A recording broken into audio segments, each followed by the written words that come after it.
Matin, elle se rendait au fleuve avec son panier rempli de vêtements, frottait le linge sur les pierres lisses et l'étendait sous le soleil ardent.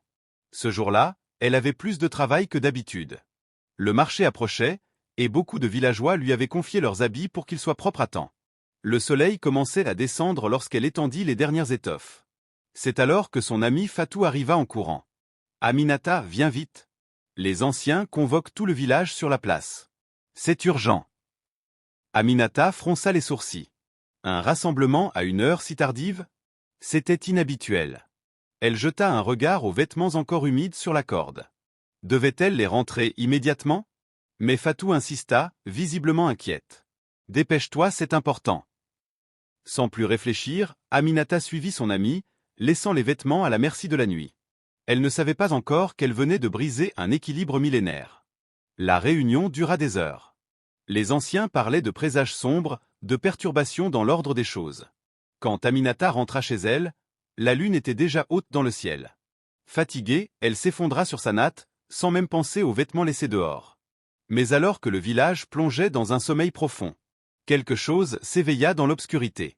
Dans la forêt entourant Koumbé, une brise glaciale souffla entre les arbres. Les Amamous se réveillèrent. Ces esprits nocturnes, invisibles aux humains, étaient connus pour leur espièglerie, mais aussi pour leur pouvoir.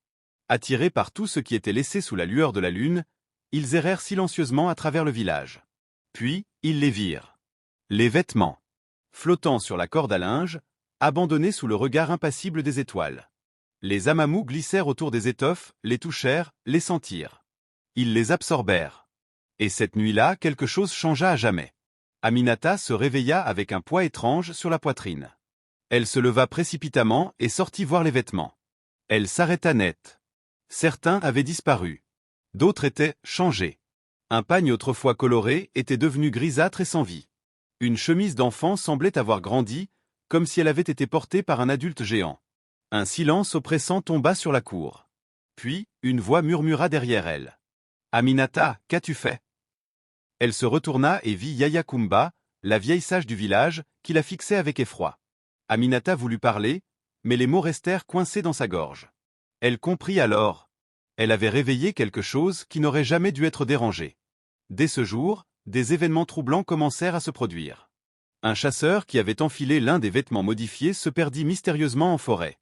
Il revint 3 jours plus tard, hagard, incapable d'expliquer ce qui lui était arrivé. Un enfant tomba gravement malade après avoir dormi sous une couverture laissée dehors cette nuit-là.